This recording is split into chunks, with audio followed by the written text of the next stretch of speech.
Yebo sanibonani.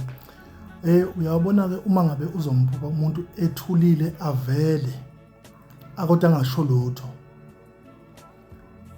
Noma ngabe ezozizela yena avele abe khona bese ethula nje angasho lutho. Uma esuka bese ehamba, omunye uvele seflathela njalo esehamba. Akakhulumi lutho, akenzi lutho. Izinto ezimbili asuke eziveza lapho.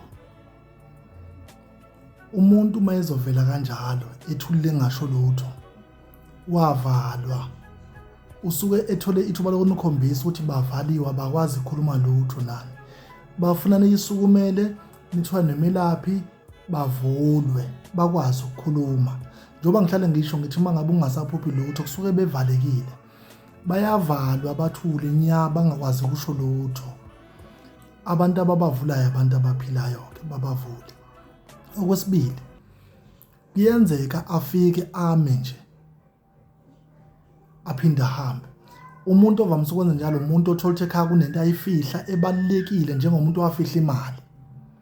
Uma ahambela imali ekhaya noma wayifihla ekhaya inhloso ukuzonikhombisa leyo mali kodwa indlela esuke ingasenzeki njengendlela asuke efuna ngayo. Usebonakala efika njalo. Akusenzeki ukuthi akwazi ukunivezela leyo mali ukuthi wayibekaphi imali. Iyo enye yezinto lezi ezamise ukuthi umuntu ale evele kokuphela uma efihle into ebalekile efuna ukuyisho noma efuna ukuyiveza.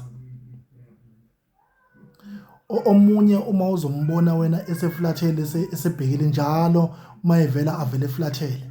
Kunemithetho abantu abangafuni ukuyilandela mangabe kuyofihlwa umuntu.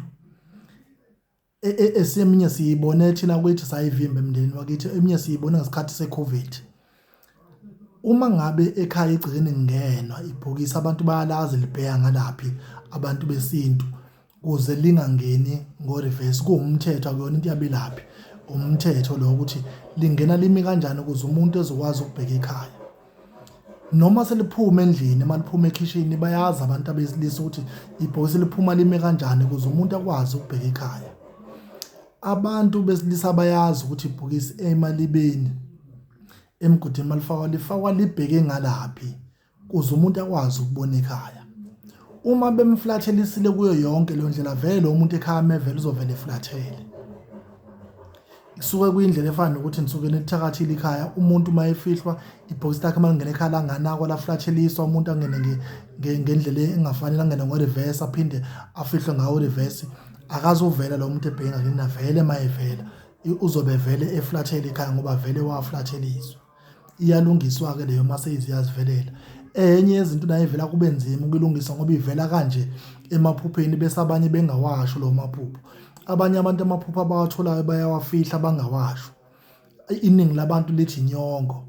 Uthi umuntu uphethwe inyongo bawayeke kanjalo. Iphupho lisuke liyisayini lisho into ethize eyenzakalayo nento esimo esinzima esizovela noma esesivele abanye bangasinaki. Abantu abadala bavela ngawo ke amaphupho uma befuna ukunitshengisa inkinga basuke bebhekene nayo. Njoba kade ngichaza ukuthi umuntu mezovela elimele lo muntu lo usuke nikhombisa ukuthi akagezwanga noma ngabe mhlambe kuthiwa wagezwa akagezekanga kusuke kufanele ukuthola umuntu onolwazi lokuthi umuntu ugezwa kanjani. Omunye umuntu uvela ethi akambethe uyagodola lo muntu lo wenzela umcimbi wakhe obalekile uma kuyindoda kwakufanele ihanjiswe nenkomo iphelezwe ngenkomo ukuze iyofika kuba isemkhulu ikwazi ezongena ngayo. Abanye abantu ibhokisi abayifaka ingubo phezulu kwebhokisi basuke bengathi usho ukuthini kanti ibhokisi lifike ngamuva indlela bekwenziwa ngayo kudala bekweyengubo so ingubo ibalekile mayingafakwanga vele uzobuya vele umuntu athi uyagodola seyifuna ukwenziwa ngokosiko ukuthi anikezwe leyo ngubo yakhe mayesegodola.